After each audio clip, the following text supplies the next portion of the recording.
Well folks, welcome back to the workshop. Tonight we've got a brand new tool teardown video for you tonight, and it's actually a 2-tool teardown. Tonight we're here with Metabo to look at 2 of their 18-volt cordless machines. So this here is going to be a collaboration video with Metabo, just like the ones we did before. We have agreed to do a collaboration with Metabo and Hikoki Tools, and they sent in a bunch of stuff to tear down for the purposes of a video. So they sent these in specifically for a teardown video. They want to just show off the tools and show off the build quality. So that's what this video is going to be about tonight. It's a collaboration, but it's not a paid collaboration, as I've pointed out before. I get nothing out of this here, not taking any payments, and the stuff has to actually go back to Metabo as well. So this is just a wee look-see look to see what the tools are like. Now we're going to look at these two machines, and we're also, if we get time, going to check out some of the Metabo batteries and the charger for the bigger batteries as well, because this here is a hell of a piece of kit here.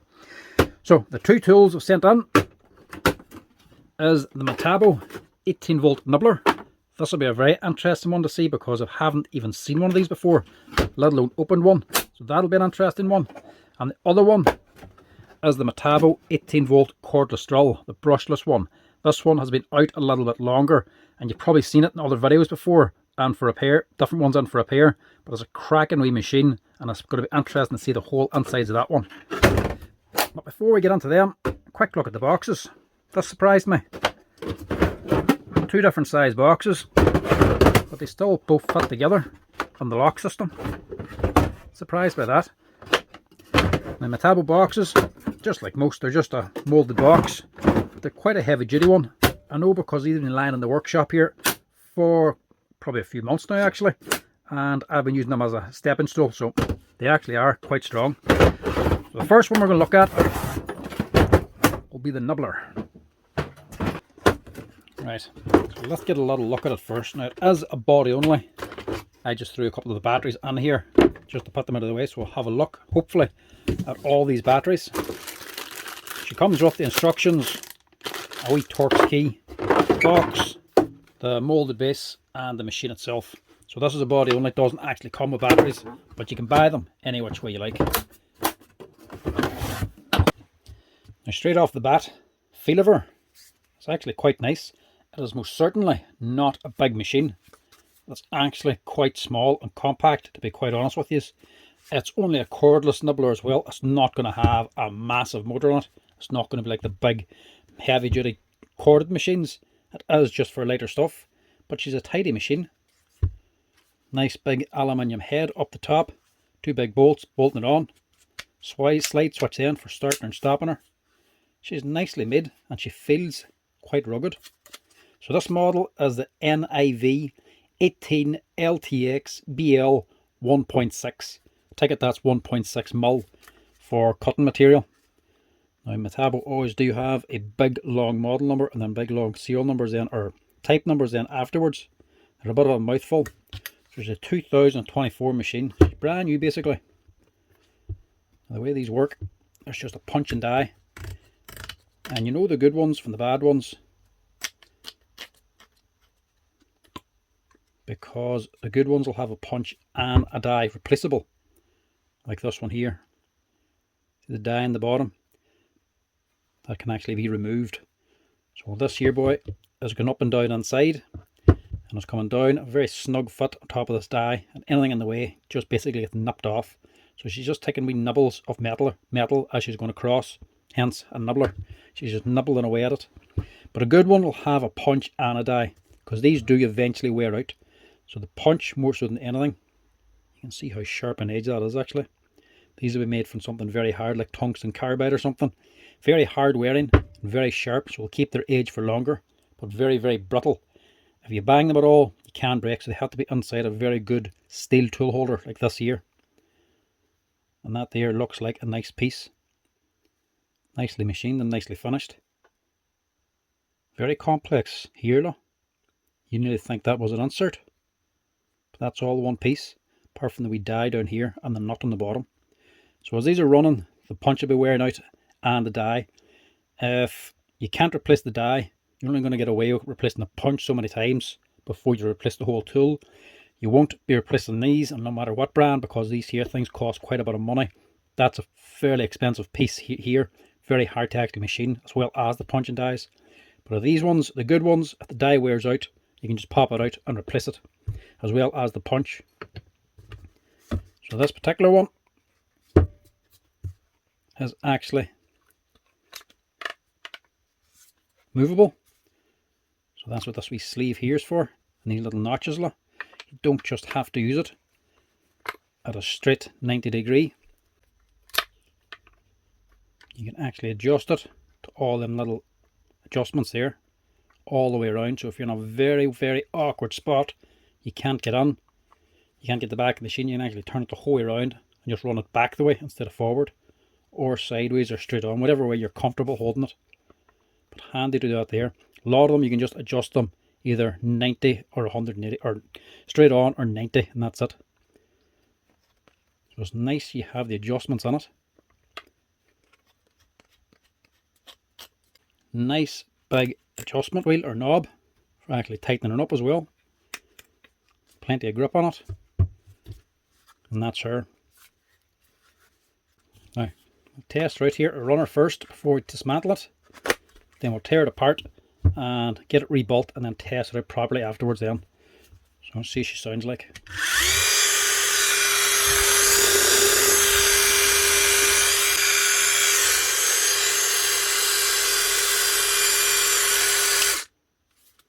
That is nice. It's as quiet.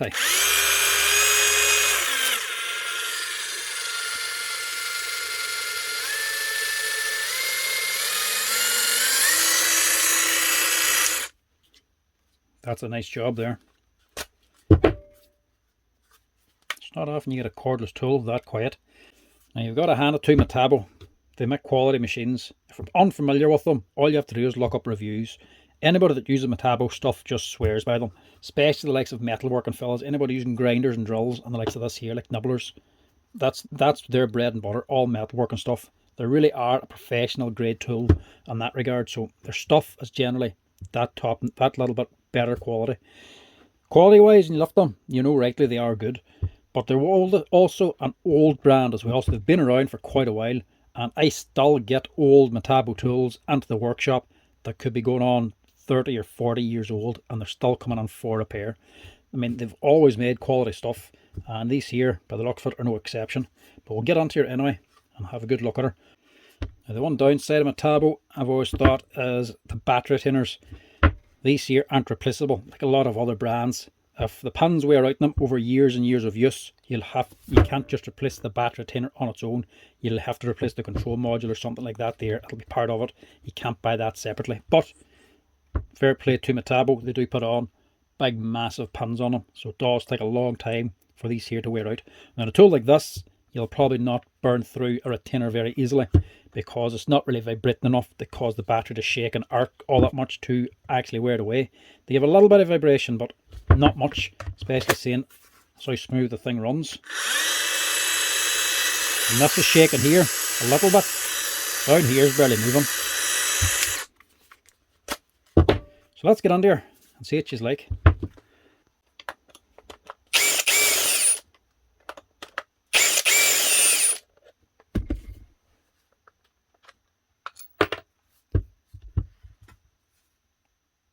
Nice head for a start. An actual gear reduction too. She's not direct driven. Look at the wee gear train on her. Nice.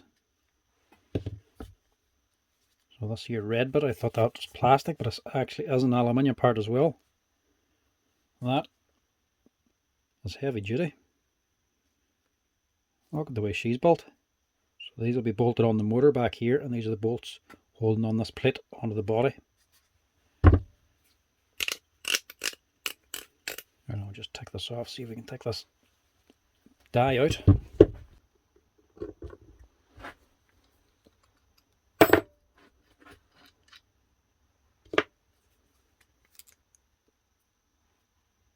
It's nice and handy to replace that anyway.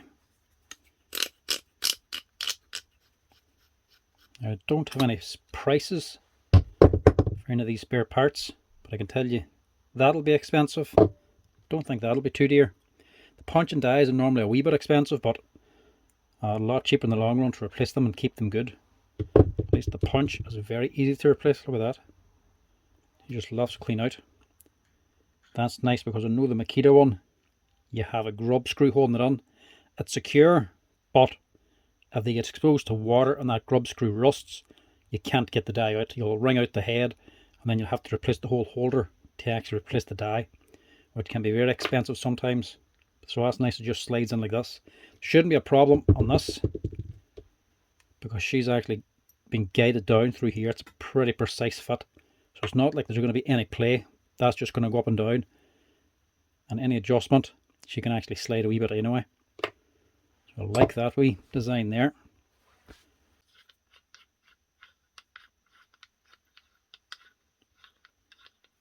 Look at the bolt for that lot. That's not even plastic, that's metal. Again, heavy duty. Look, the pin even just for the detent. Look at that. And the size of that lot. That's just for that clicking into position. Normally it's just a wee pin and a spring. Look at the size of that. That must be pressed under there. So this will be your gear then. Set into this.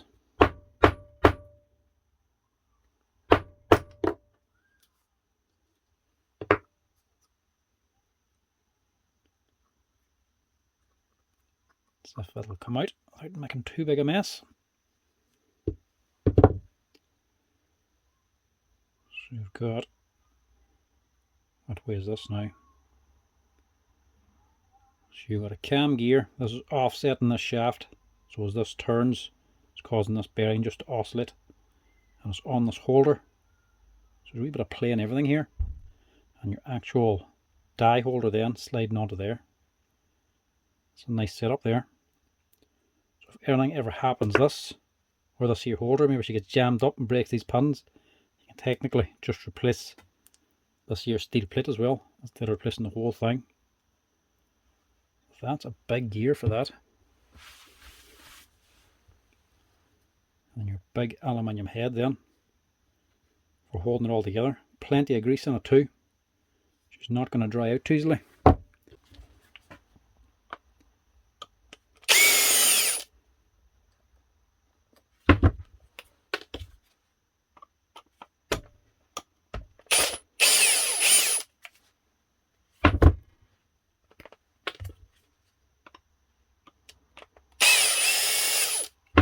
That's the screws or the butt. They're really gripping.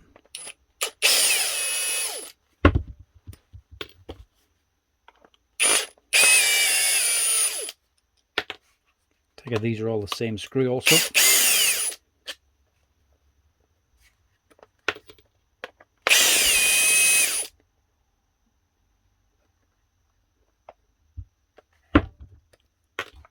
Now we also have Metabo wall chaser to look at, but we'll do that in a separate video. And then as well, we got the big Hikoki breaker that I really want to look at because I want to see how similar it is to the Metabo one, because we know we're getting great feedback on the Metabo hammer. Now see if this will come apart for me now.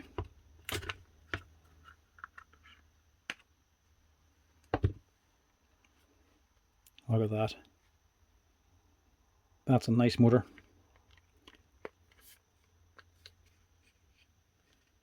You can see a lot more complicated than some, especially the battery thinner.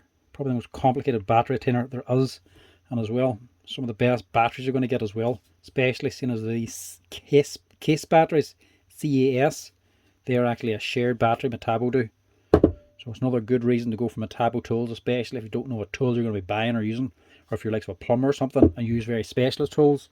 A lot of the Metabo batteries actually fit a lot of other brands of tools. So like the pipe crimps and stuff like that there, from other manufacturers, they'll actually use the Metabo batteries for their tools. Shall we slide switch? What way is this?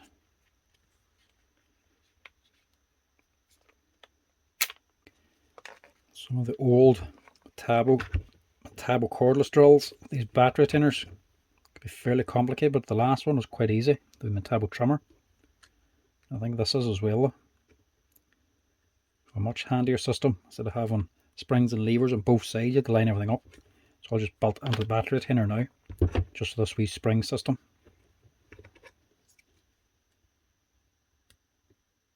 Now, I didn't look up the breakdown diagram to see what's all available. We'll have a look here to see what's all removable anyway. So first of all, your speed controller. That can just be unplugged. Secondly, be your switch, which is just a little micro switch. Wee little micro switch, but quite heavy duty for what it is.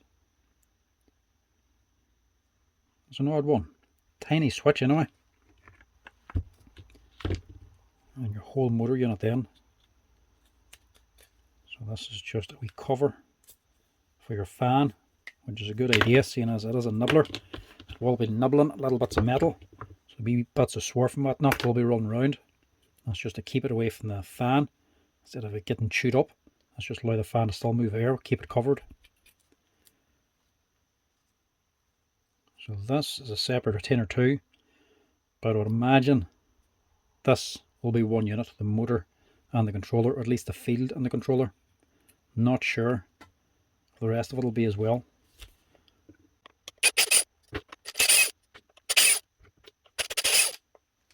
Surprised by this.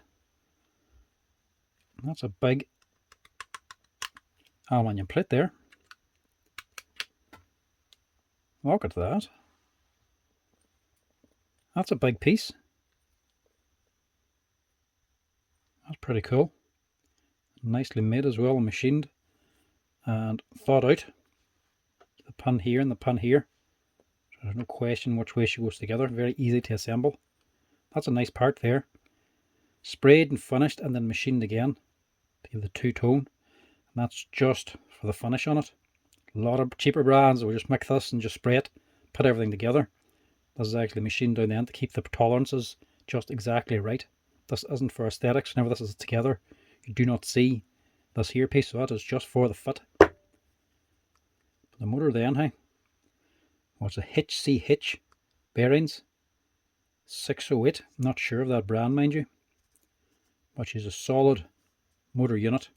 But look at the windings on it. I've only seen Metabo do them like this here. That's pretty cool.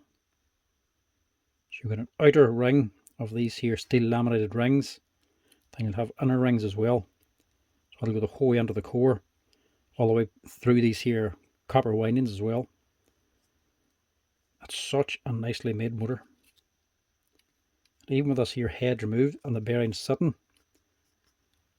that's still pretty solid. I don't think there's another bearing inside of this here supporting it. So there's some brands, especially brushless motors, like the Makita grinders and that. A couple of the Metabos. What was the last one on the last day? Even the healthy one, actually, that's what it was. When the bearings wear out, or even the motor starts to wear and the housing starts to wear, brushless motors can get a wee bit of play and the rotor can start rubbing off the stator and here, causing it to start to burn and burn out. But even this here disassembled, that's not rubbing. That is a solid wee motor there. Nice motor and a nice controller. But either of them go, I don't think you'll be replacing it unless it's under warranty. But the controller, all potted in down here. It is actually quite nice. Could never fault Metabo on their build quality. Especially on a lot of their professional metal grade metal working tools like these here, these cordless ones. That there's nice. I think anybody that sees it like this knows why it's nice. Everybody can see the build quality, and you can see why Metabo wanted to do this collaboration. You would assume a brand wouldn't want somebody dismantling their tools to show the inside. Metabo want to see it. Metabo and Hikoki. Hikoki more so for repairability. Metabo more so for build quality. And these are a quality build.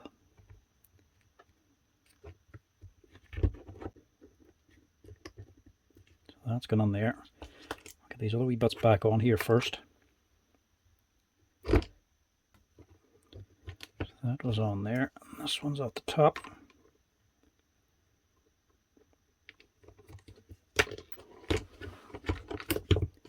What way did that sit now?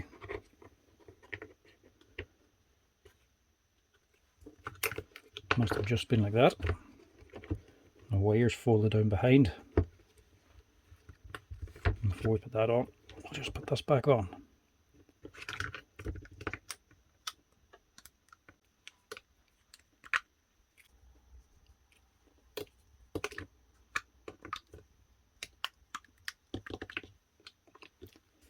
The wee pin just allows all the wee screw holes to line up right.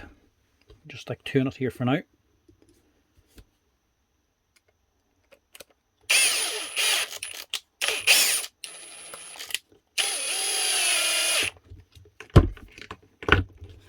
And get the rest of her put back together.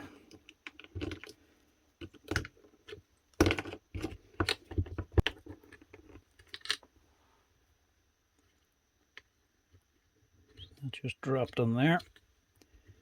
And see, I must be wrong with this. Yeah, it sits like that. That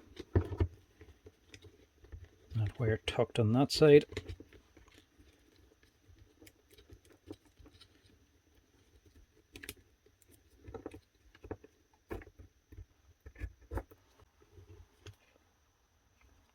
Well, that goes together easy.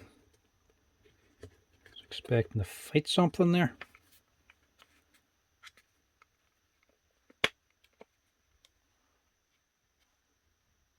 Can't be that simple.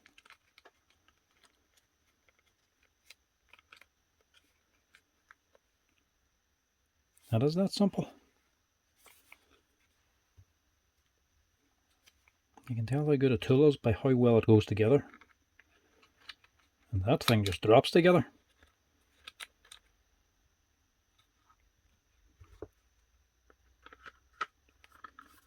Maybe I just have to push that on.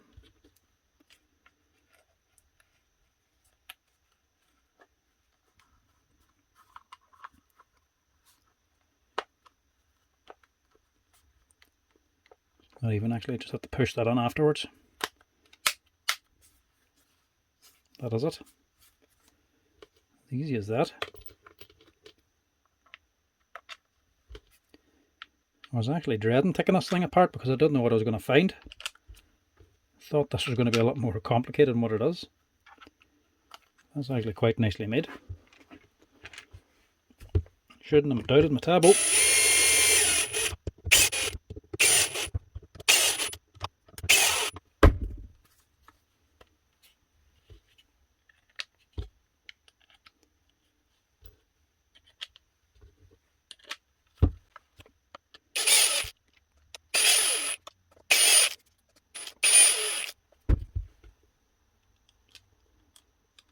Sticking the last two into here.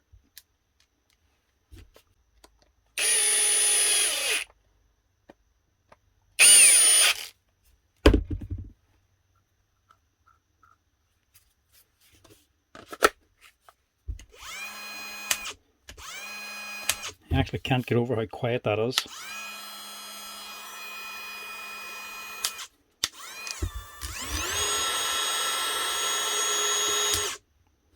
That is a cool motor. I don't care what anybody says, Metabo know how to make a motor for a cordless machine. That's some job there. Now the question is, how does this one go back in? Because this could be tricky. Especially when I'm getting covered in grease. So this has to go on first. And then that has to drop onto it.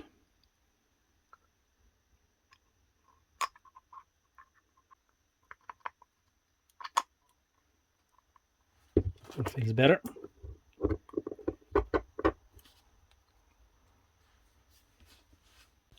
Just double check. Yep. As long as it's on, it ain't coming out. Not as complicated as I thought.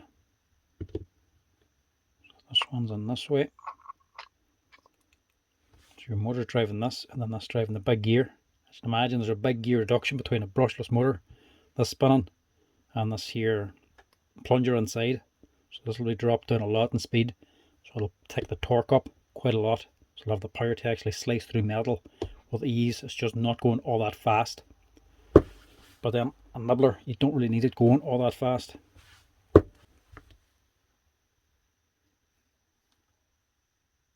And again, pin on this side, locking onto here. It's not just relying on them two bolts on the head. If I was just relying on them, eventually it'll start to play. There's a steel pin on here too, look, for actually centering this. So she's locked on tight with them bolts, and that pin keeps it in position.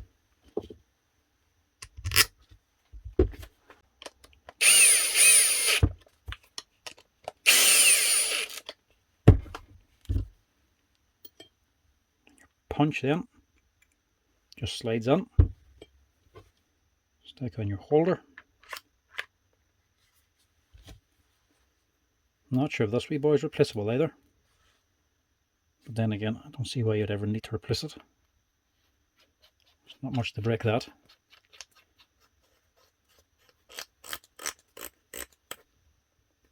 So it just locks your head on, and we can drop on the die. It has a wee cutout as well though, so it only goes in one direction.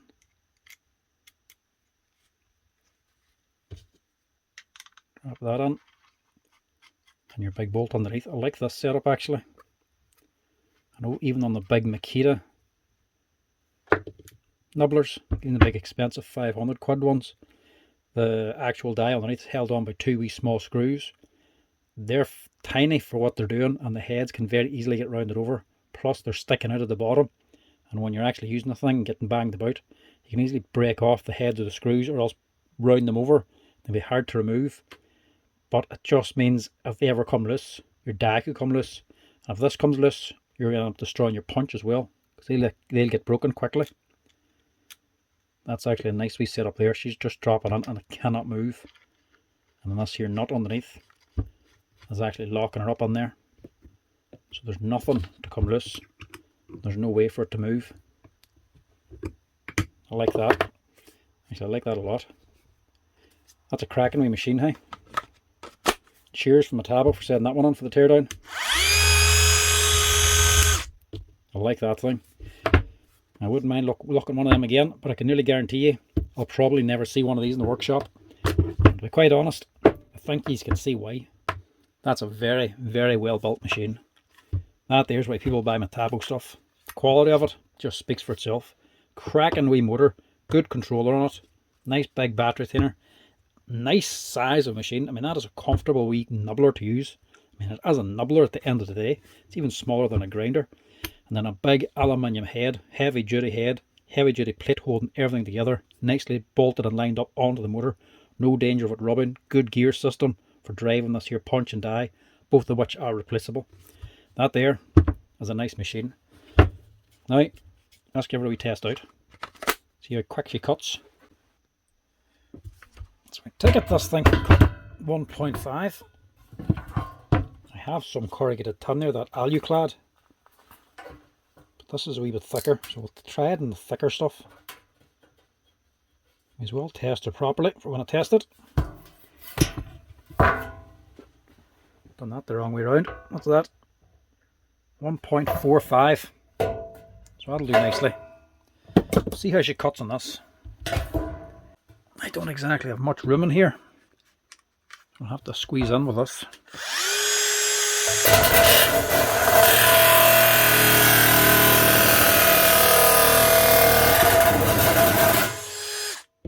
What? Look at that.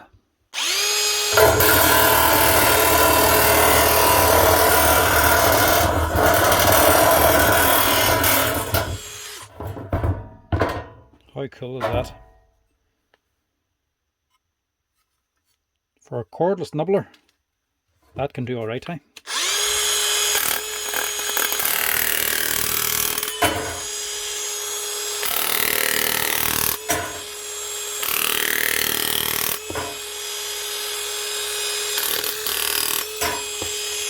That is cool.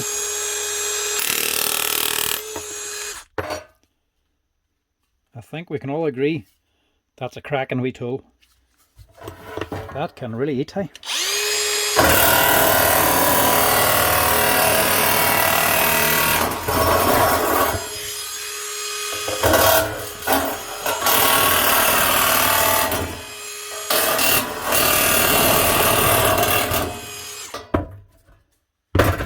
Check that thing out.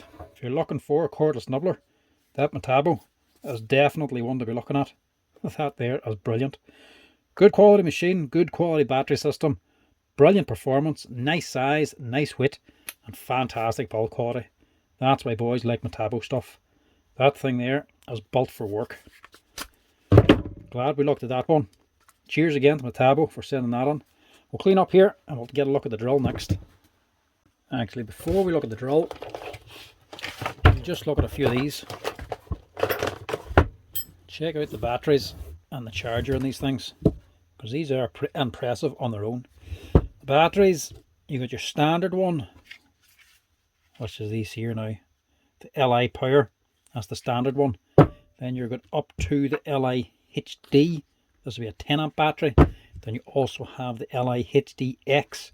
These are all just different types of cells inside and different sizes for different ampages. And then for the bigger batteries as well, what you do like is you do get a big heavy duty charger as well that does the full range of Metabo batteries, the 12 to the 36 volt batteries. And again, this is all case battery, air cooled, fast charger. And there's a USB-C output as well. That there is a heavy duty charger. We'll just quickly peek at this stuff before we get on to the drill, because it's always interesting to see the build quality and the chargers as well. Not that I know an awful lot about the electronics, but we can have a look anyway. The width of this thing is impressive on its own. Any tech experts out there can tell me how good the quality of this is on the inside.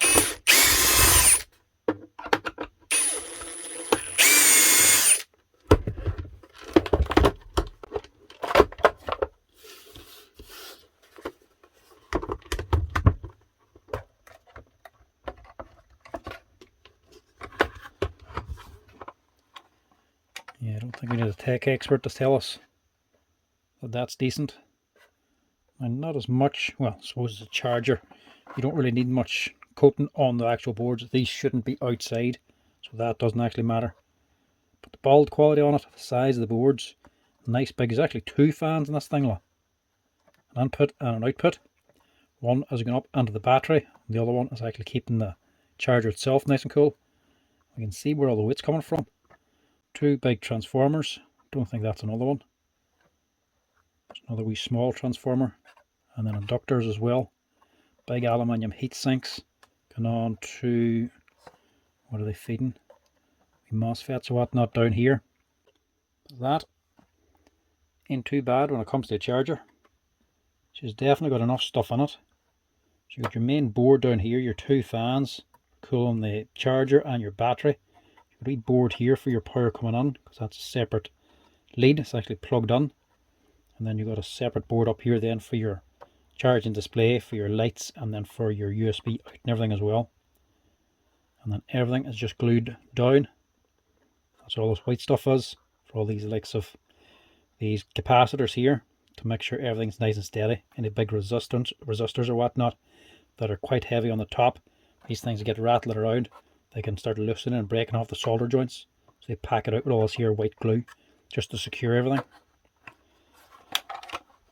As chargers go, there's not much to them, and they're not the most interesting things in the world, but that one at least looks well made. But sadly, when these things do go, you're generally just replacing them.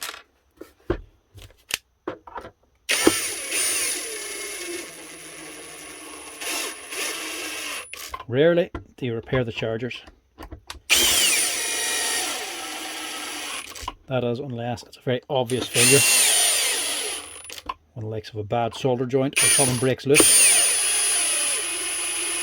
sometimes like something capacitors, like I said, can't come loose, and you can just fix the solder joint and get it running again. Or if a component does fail and it's an obvious failure with a big black mark on it, you can just get the spec of it and replace that component. But every other one that fails, ain't much fixing on them. Look at the fans on them, hey.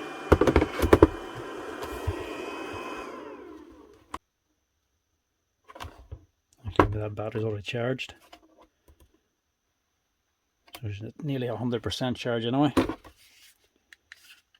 Yeah. Usually I had these all out before. On the solar panel thing I got, and I had them all charged up, so there's not much point in charging them up or plugging them in. So that's the charger. Let's get a look at some of the batteries. We're just going to have a quick wee peek at these. We're not going to do a like massive teardown on them.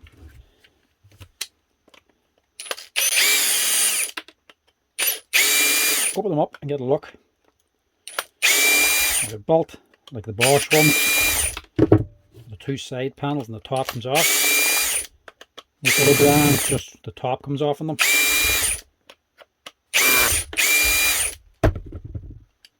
Plenty of screws anyway. What I like about these as well, the Metabo batteries, the whole battery management board is all the top of it.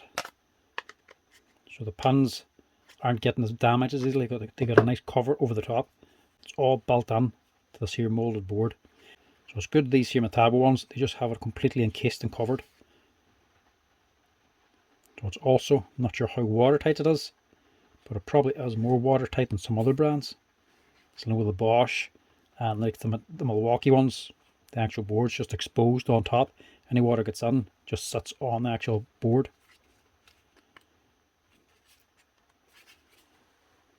How does this open? Here we go. That's what you like to see in the batteries anyway. Nice nickel plates and all tidy wee spot welds holding them all on. So the more secure fastener here, the better the power is able to transfer. So you're getting more, able to deliver more amps safely. So instead of just all being wired on through direct and a couple of wee battery management or balance charging points, and just the main bulk being taken out of here, these are all heavily welded or soldered onto here as well. So it's not just going through this way to the positive and negative, they're actually going through here as well. None of these are just wee small leads on it. You can see they're actually big connectors and lots of solder on it. But sadly, or maybe I can't. No, I can't. Can't get on to see what kind of cells they are. Nah. I was hoping I was able to get the brand of the cells and the spec of it, but can't see anything without destroying it. And I can't destroy them because they have to go back. So that's the basic one. That's the 5.2 ampere 18 volt.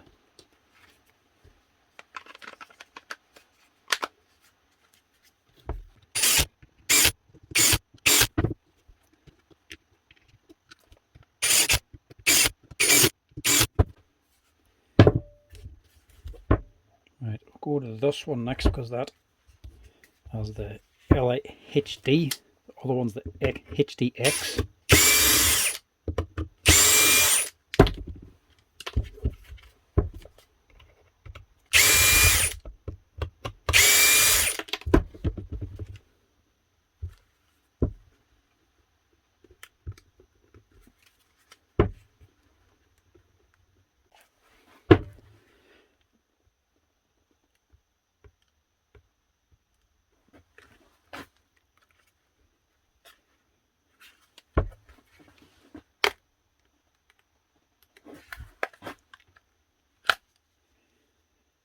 Now, that was stuck down. Silicone on top of these wee contacts, look. No wonder she wouldn't come off.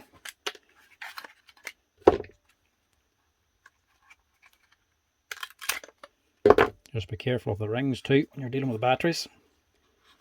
So again, can't see the cells.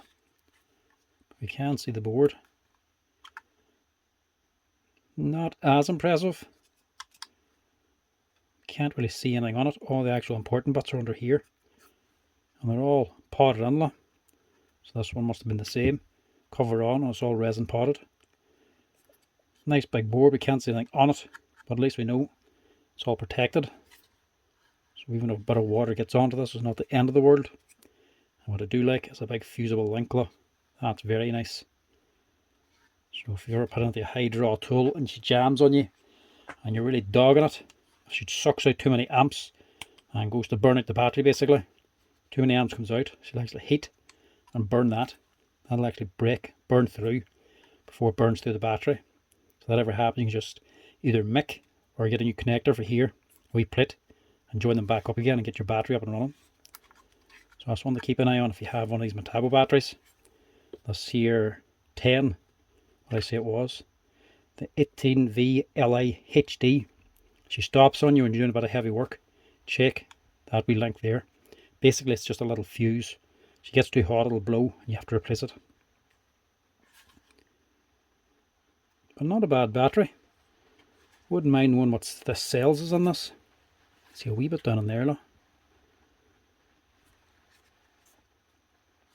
Nice battery. What you'd expect from a Metabo.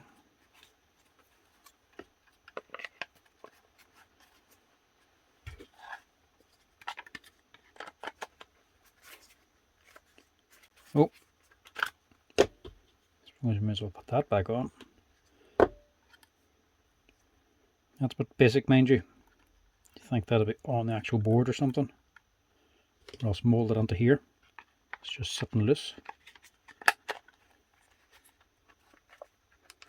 Suppose if it does the job.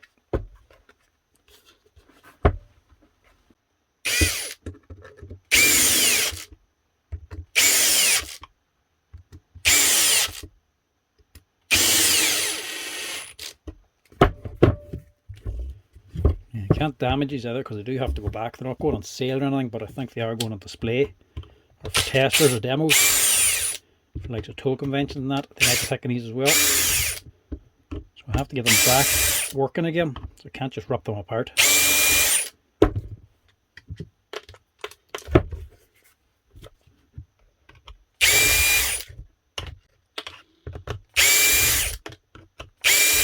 I also hope they don't mind me actually showing the insides. A lot of brands don't like you opening batteries. Different cells in this one for a start. This one's easier to open because I actually opened this already. Because the area manager that came round to me asking to do this collab was talking to me about the batteries. And I just pointed out that I'd never actually seen the inside of one. So we just cracked one open on the bench as well. We were sitting chatting. So this is the one we opened. So inside it is just a bigger cell. Can't remember the name of these cells. Normally they're 18650s, but these ones are a little bit bigger I think. Can't tell for certain because I can't properly get into them. But yeah, they are a fatter cell. So a bigger ampage. They hold more amps, bigger size. So you'll get a bigger battery out of them and you just squeeze more into the actual space.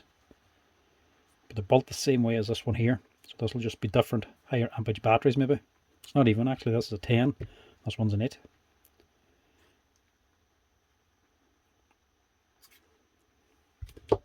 Not sure which is the most advanced one now.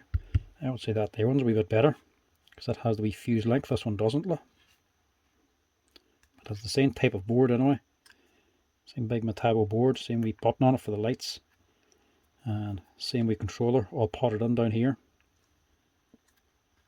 Not sure which way this is. It's cool that we actually have bolted on connectors for connecting up the final line of cells, so your positive and your negative. Normally just wee solder joints onto a wee tin strip, same as all these here. These are actually a solid metal connector. Look. They're a lot heavier duty. You can see all that there's feeding back into here to this live pin. So let's say that can take a lot more work than your standard 18 volt 5 amp battery. And that one is built for work.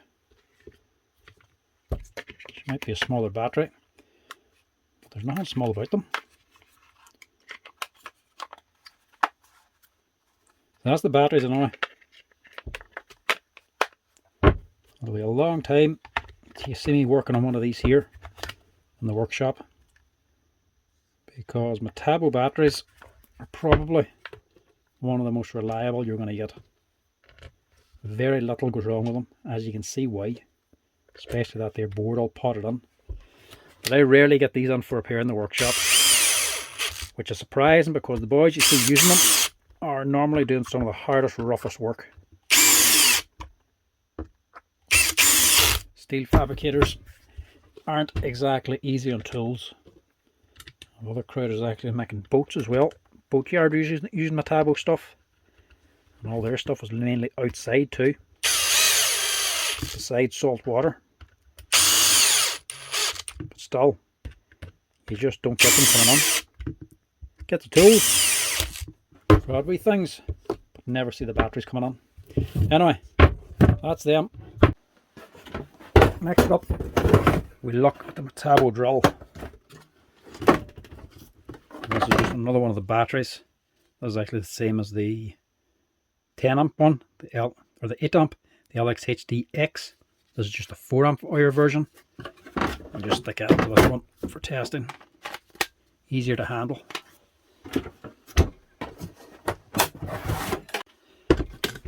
So she comes with a standard side handle. There's wee quick adjustment spots for it to lock it on.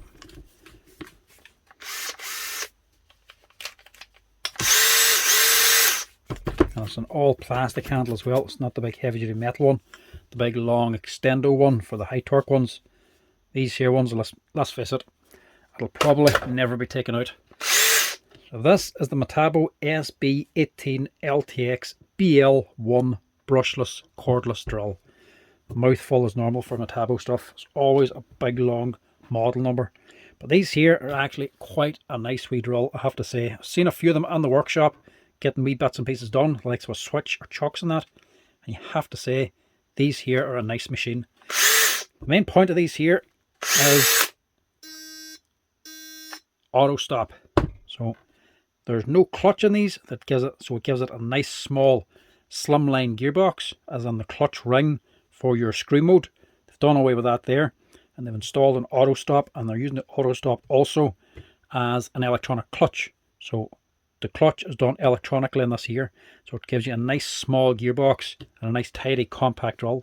Looks very long, but that's something because all this here bulk has been taken out of it. But the auto stop, and this is one of the big selling points. I know other brands have it as well now, but the Metabo was one of the first ones. But even still, it's not just a standard auto stop, it's actually directional as well, which makes it a wee bit more tolerable. I know the auto stop, the safety function, can be a little bit annoying if you turn the drill the wrong way, the thing stops on you. Great feature to stop you snapping your wrist, but if you're not used to it, it can be a bit annoying. These ones weren't as bad because they were directional. So if you're drilling and it tweaks on you, it just stops. But if you're going the other way, it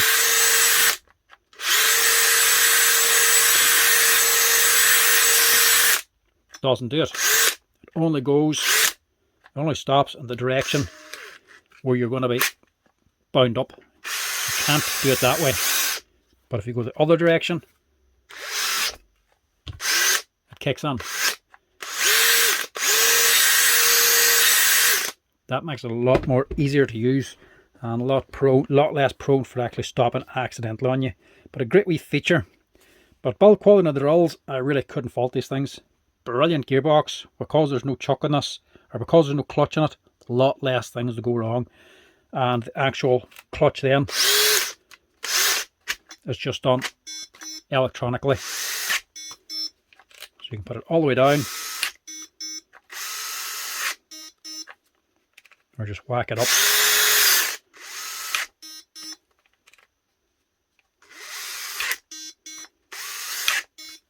And then you can just go straight on the drill mode then, and it won't stop at all for you, apart from just the auto stop. And it also has the impulse mode. Well, it seems to be a bit pointless, but when you actually get used to that, especially if you're starting off a hole,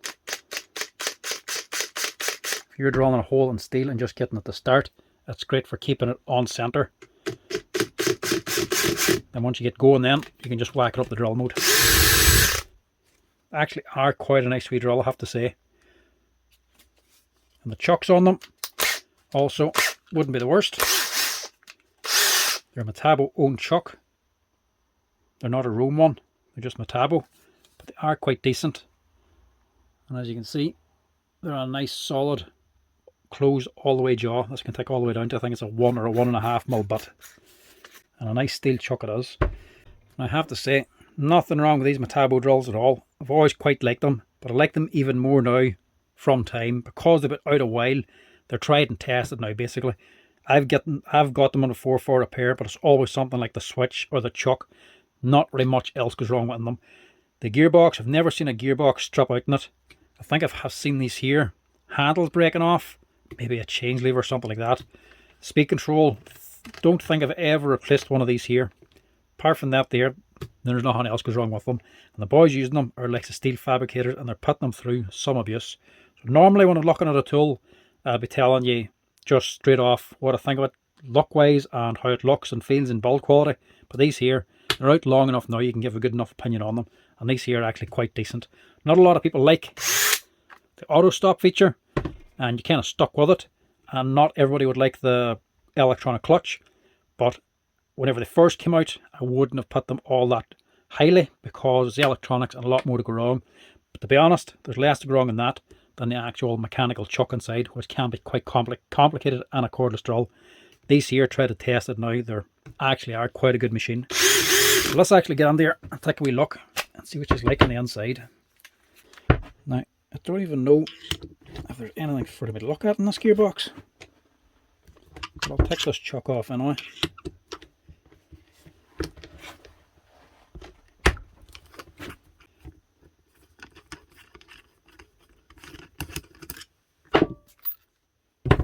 Big long screw in her anyway, look at that. The longest center screw I've seen on a drill. Not the fattest, but definitely the longest. Hopefully this won't be on too tight. Let's see where we are here.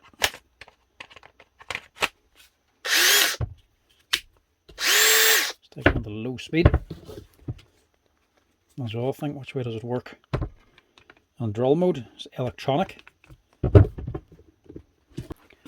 I've been honest, I've never taken one of these chucks off one of these Metabo drills like this. I have tried, I can tell you, and it did not work. So whenever I get these on for repair, normally I just go straight for the grinder. If the chucks are destroyed or jammed up or you can't open it, if I can get the screw out, all the better. But otherwise, I'm just going straight for the grinder and cutting it off because of the shape of the gearbox in these, it's one of the easiest chucks to cut off the grinder. Because when you're coming down sideways, there's nothing to actually cut or mark on here. You can easily just slice the chuck off down to the actual spindle and then just tap it off the end with a hammer. While handy to remove. The first time I actually tried to change chuck on a Metabo like this here, I tried for way too long.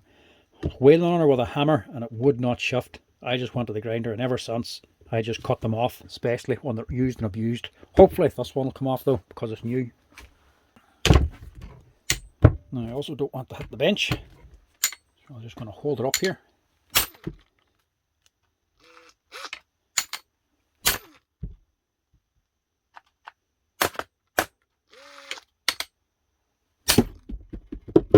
Nice one.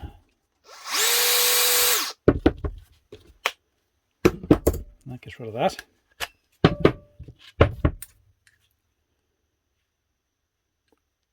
Let's say made in Germany. Imagine it is, since it's Metabo.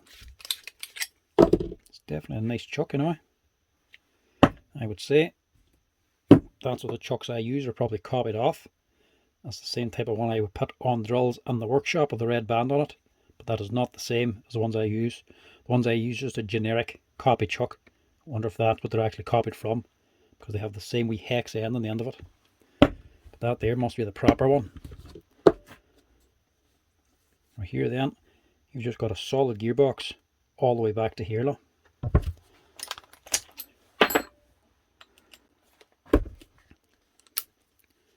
And this of course is still a combi drill. You got your drill and your hammer drill you can select between. I'm not sure what these are holding on. I'll leave that to last, because I'm not sure what that's unscrewing. Now as well, I've never been on one of these here gearboxes.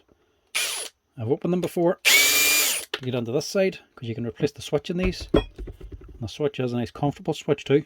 It's one of the very few that has a wee rubber top on top of it for a better grip. Wee comfort switch. You can easily replace that, but that's about the only thing I think I've ever changed in these. Maybe. No, I don't think I've ever changed these. There was something else I changed in it. Not sure what now. I'm sure it'll come to me when I've opened it up. Oh, it was that there actually.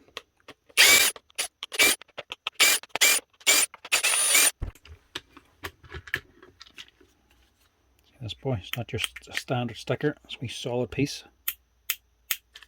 You want to sort of keep it. And inside, you've got your standard Metabo quality.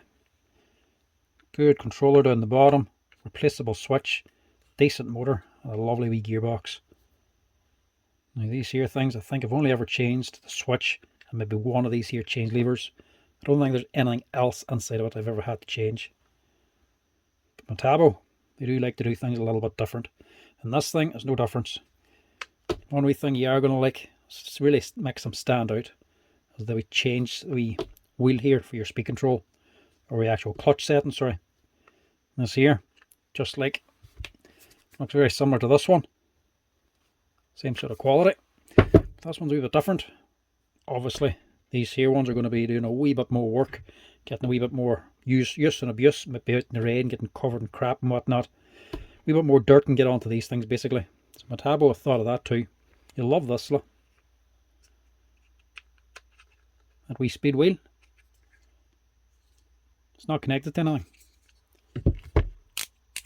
Look at that. She's picking up with a magnet or something inside of here, and she's sensing it on the controller. So this is completely separate from your speed controller. So you know, if this gets damaged, you can even easily swap that out. You even have to open up the whole tool. You can take it, loosen off a couple of these screws, prise it up, and just pop this out. No connection, no nothing to get rusted or damaged inside. So it just means if this here is getting wet with wet hands and whatnot, doesn't matter. It's only a wee mechanical system, wee magnet or something inside. It's not going to get destroyed. If they do destroy it, you can easily replace it. And your board then, your actual controller though, is still all resin coated inside. That thing is a nice controller. There's a reason why I haven't had to change anything else in these things. Look at this thing. So you got your switch. That's just a wee cheap and cheerful part. You can easily just buy that and replace it, but it's still a nice wee switch. You don't often get them with a wee rubber on them. I've changed maybe 2 or 3 of them. That's about it. I've never had to go into this though. So normally on a cordless drill, you'll have your big aluminium gearbox, and back here is just a plastic gearbox end that connects onto your motor. This will just be running high speed, low torque. You want the metal gearbox up here because it'll be running lower speed but more torque, so you need the metal. But this one, she's actually all metal. That's all aluminium. These things are just a well built industrial tool.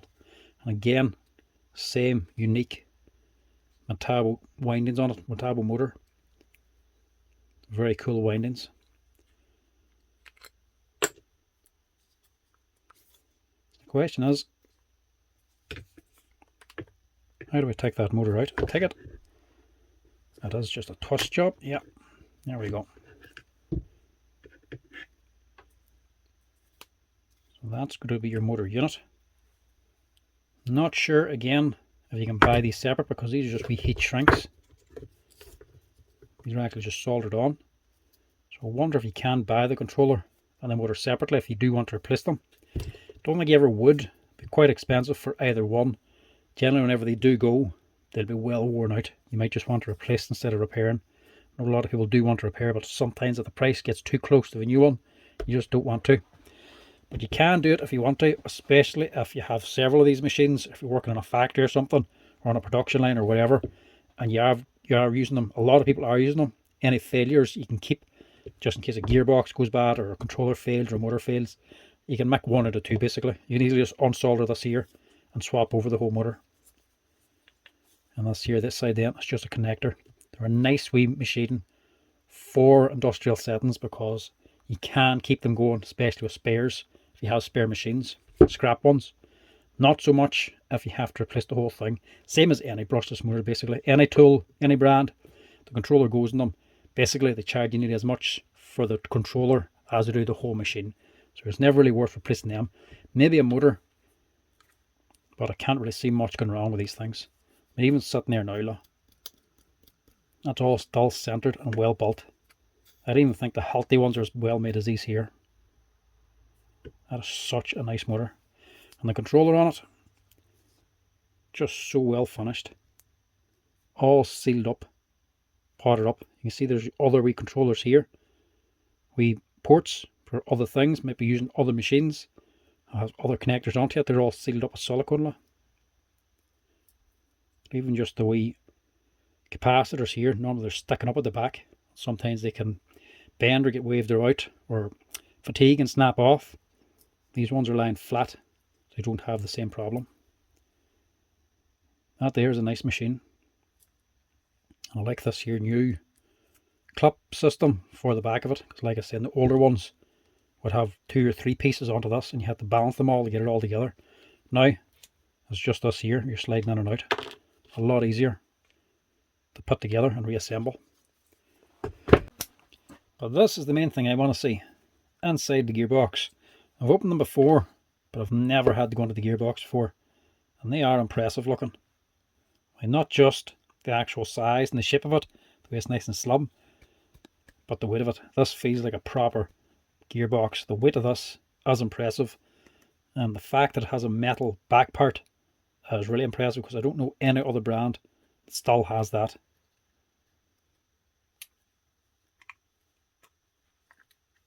We'll get under here and see.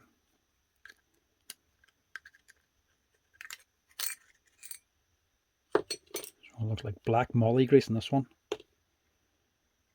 Look, the wee needle bearings in the front too.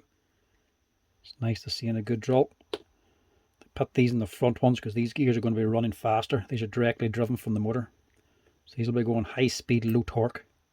So you need the needle bearings to deal with a higher speed.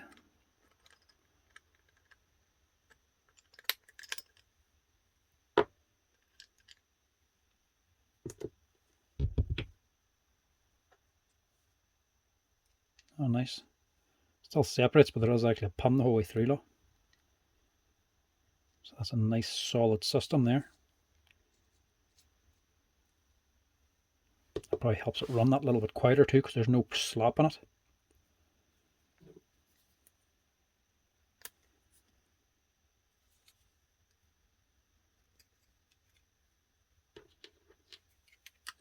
Oh, the covers just press under the housing, look. Wee pins.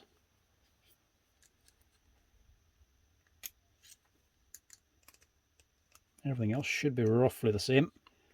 Same sort of build style as another brand.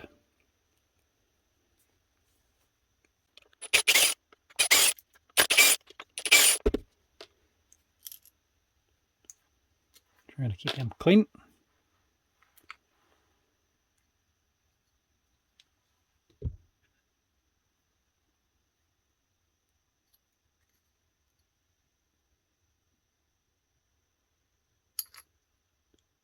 Oh, what? I was going to say, like the other drills done, like we meal off and whatnot. A good drill, the selector gear should lock in to something. I was going to say normally these here are plastic housing, but obviously this is metal. They don't need the metal gear down here because this is metal. I know it's aluminium, but it's still a lot stronger than plastic. So this here gear, look at the teeth on it. It's meshing under the bottom with aluminium gearbox rear cover there, look. Whenever you go into your high speed, it's locking in there. Locking this here and giving you a high speed. Whenever it's out then, this can rotate around. So we can see where they went for the metal cover here. But even that on its own, there has to be a lot of manufacturing just on that. I mean, that has to be levelled off, and this has to be levelled, and then them gears cut. Some of the other wee bits and pieces are just going to be part of the mould, but there's going to be a lot of steps in just manufacturing this thing, instead of just having it just hot injection molded of a plastic assembly line. So you can see Metabo have put a good bit of money into this thing. You are paying for what you get, or you are getting what you pay for. And again, needle rollers on these. You do see them up here in these top gears, but you don't often see them back here.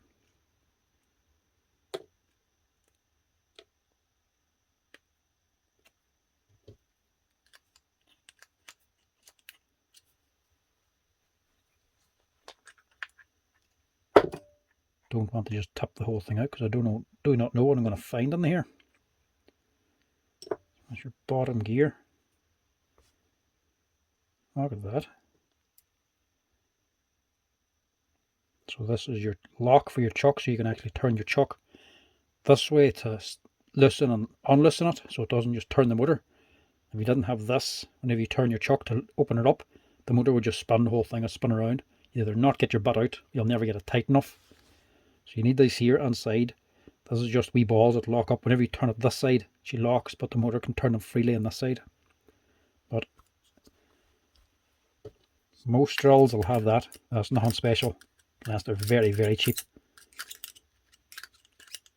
Come out. Any main brand will have them there. It's not impressive. Impressive, but is this look? Look at the bearing down in there. That there's all a bearing. Just to run this here on. So that lock and these gears are supported in this bearing, instead of just floating like most other brands. And that there's onto your spindle then for your chuck. So that is a very solid and precise gearbox there.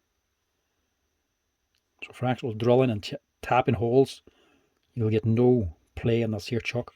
You can see why this here is a metal work in places by these Metabos. I've never seen a gearbox like that before. That really is impressive. Don't even think I can take that out very easily. I'll take this side out, see if these screws are holding them.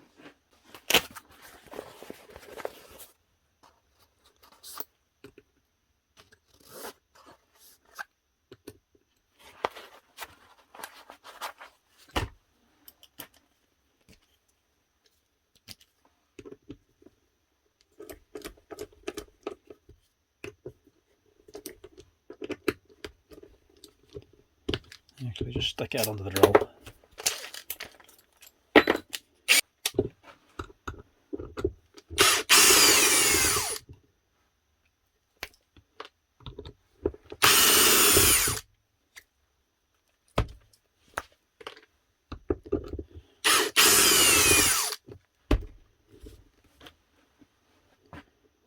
Alright, so this is holding on something.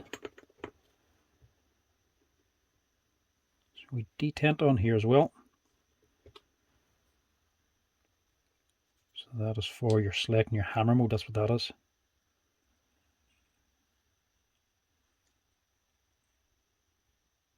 So you've got a big 6001 bearing this side. And see you've got another bearing down on here.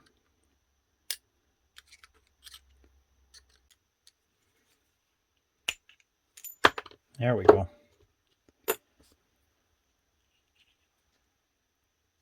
Not even a bearing actually, it's just back of the aluminium housing.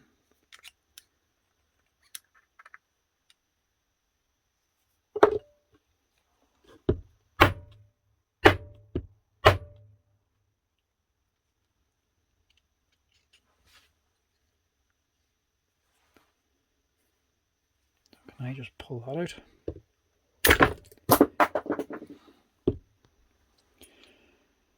Well, we'll soon see how good a build quality it is.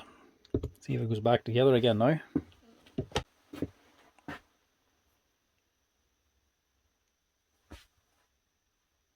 Look at the hammer on the thing, look. I know I don't like hammer and combi drills. That's a big gear for hammer mode. Normally they're just a wee teeny tiny thing. That's a proper wee gear, look.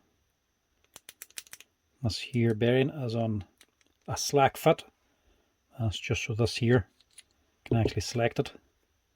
So whenever this goes into hammer mode, this can move back and actually engage the hammer and rattle back and forth. That's why this is slack. But a nice spindle, good big bearing. You're not going to get many cordless drills that take a 6001 bearing in the front. Wouldn't even have the room for it. But yet this thing does have it.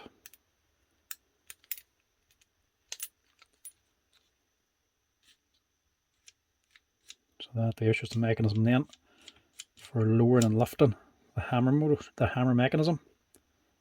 So that'll be pushing inside of here and pushing this spindle back.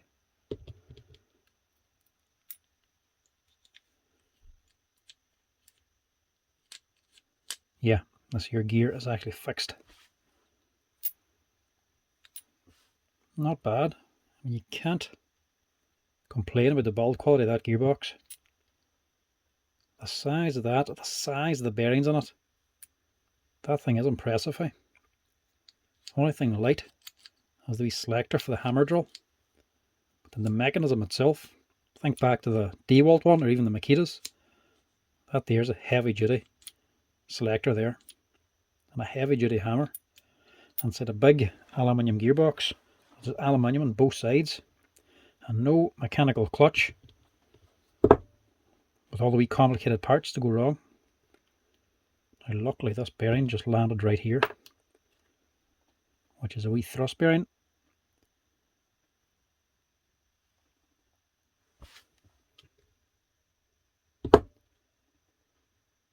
And that was just pressed against this here metal gear because you can still see the wee points where the actual balls were touching. So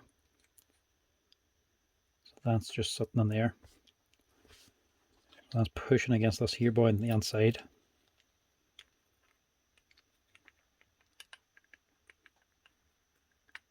Didn't have to worry at all. Metabo will go back together.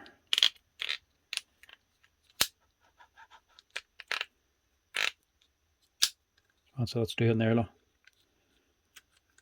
When you're unhammered or in drill only mode, and you can just turn.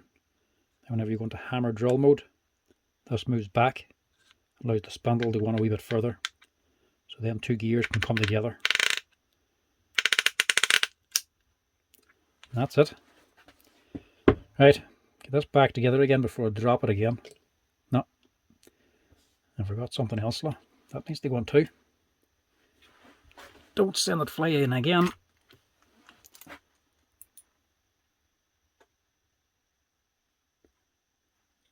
So I take it that must have been on there, was it? Let's hope so. Don't have a breakdown diagram for this, and I don't think it would show you any of this anyway. Imagine this gearbox will just be one solid piece. But even still, if your bearings fail, you can replace them. And quite easily too, mind you. So one is a 6001. The other one's a 6806. It's quite a big bearing for this thing. That's this side. I'll get this cover back on and the wee detent pin. It'll slide in there. And you can see that. So it's holding all this in as well. And even that is actually a big aluminium piece. You can see where all these parts are actually machined. So they're probably cast and taken out then machined down to the final dimensions.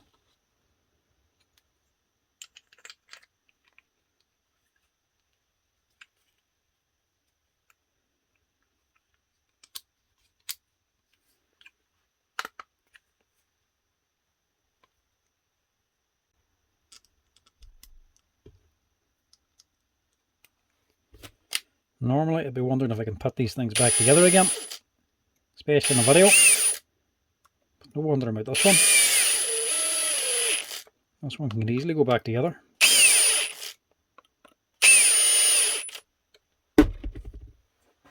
Well, hopefully it can. We still have to get this back in.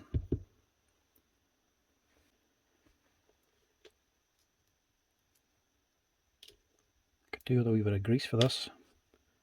Suppose that would do.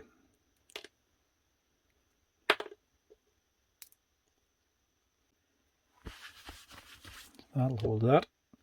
It's a wee tri-lobed actual spindle as well though. If you're having trouble getting that chuck off and you can't cut it off, you'd have trouble actually getting a fitting to lock that spindle. Because you're not taking these screws out without checking the chuck off. So imagine either the hammer mechanism is going to take it off or you're going to be cutting it. But to be honest, I'd have a wee bit more faith using the hammer and Allen key method now, seeing the inside of this thing. You're not going to do much damage slapping this thing. It's not like the Makita one. You're not going to knock out those wee wrists of needle bearings inside and start the chuck from the spindle wobbling because they all fall apart inside. This thing's a lot heavier duty. Look at that, like. It's that big bearing there that just surprises me the most.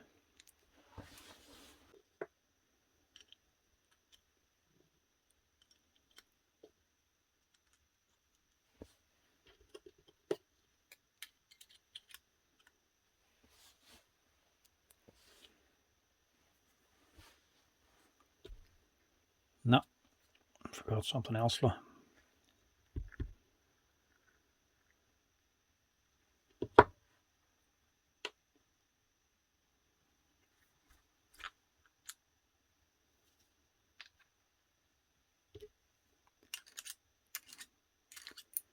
here's me saying I was confident in it. Still forget bits. That had to go on first.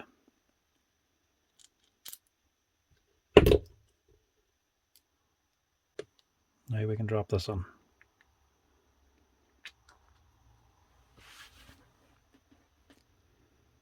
It's getting a bit greasy here.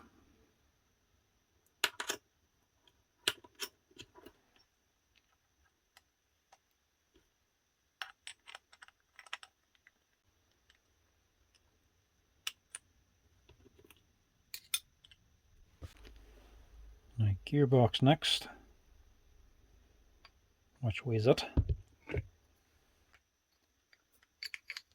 suspect it was that way, but I'm not 100% sure.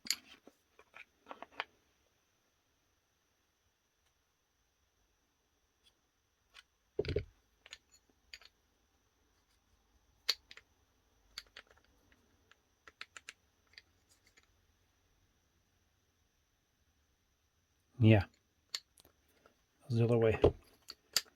Can't assemble it the wrong way.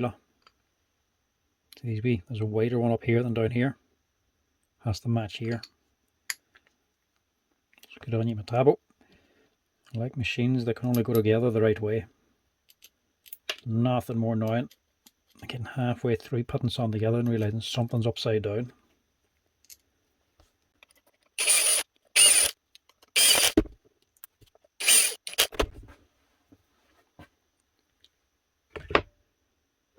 So you got your selector gear then. That can drop on. Then we put on this wee assembly, this wee gear train. Before we put the wee gears on, we'll put this on. Then we'll put these on.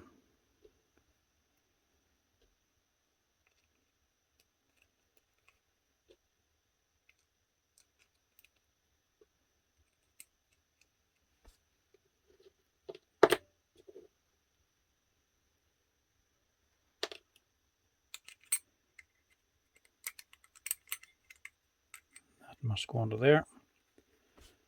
Normally they twist along with the cover.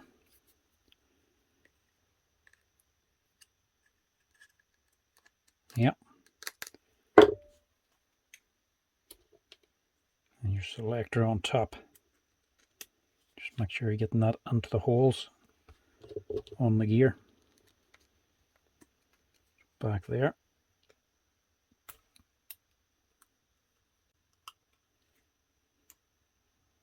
That's that. Two little covers in. Pressed on.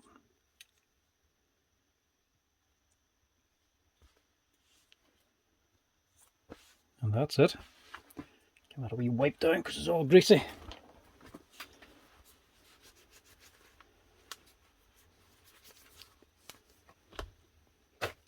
That is one impressive gearbox. And I can see I have never had to open one before. That thing is built like a tank. Proper heavy duty industrial drill. That is what you like to see. Sadly, you don't get to see it an awful lot.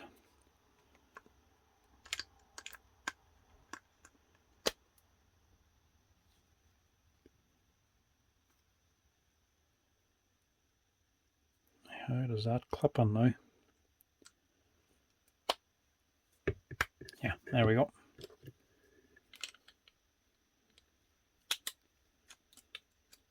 That's her.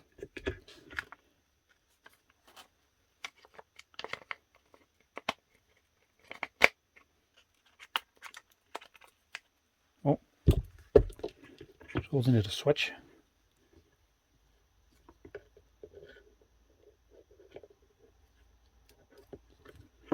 Pop that on.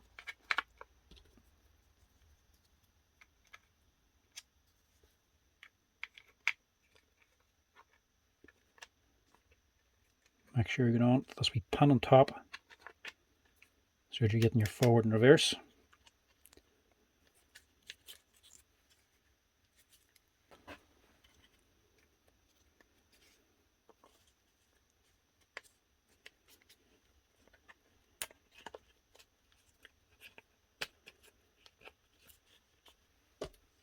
And then your impressive wee speed selector literally just sits on top.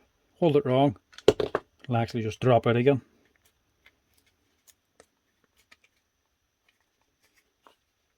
That is a cool drill. Make sure everything's on here now. Get the other half on.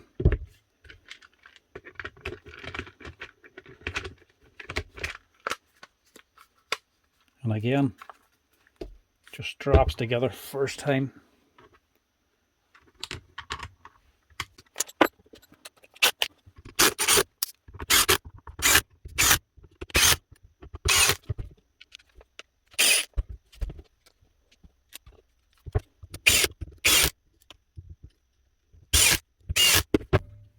Lastly, get the chuck back on.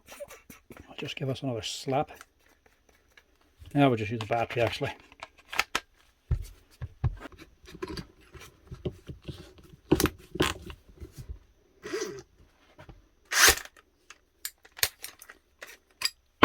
Snap it on and stick in your center screw.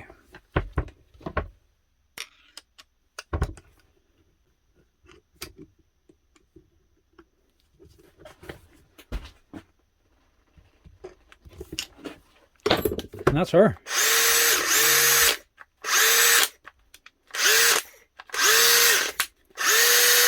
One Metabo 18-volt cordless drill, dismantled and rebuilt again. And that thing is seriously impressive. That is a quality drill for proper engineering work. If you're familiar with them, you'll know rightly. But if you're not familiar and you're looking for a decent drill, wondering what brand to go for, if you're looking for drills and steelwork, look no further than Metabo. Good quality tools, brilliant build quality, fantastic motors, everything all sealed up and potted, so you don't have to get wet, it's not a big problem. Great quality batteries, and as well, they're all cast batteries as well, so they can be used with other brands too.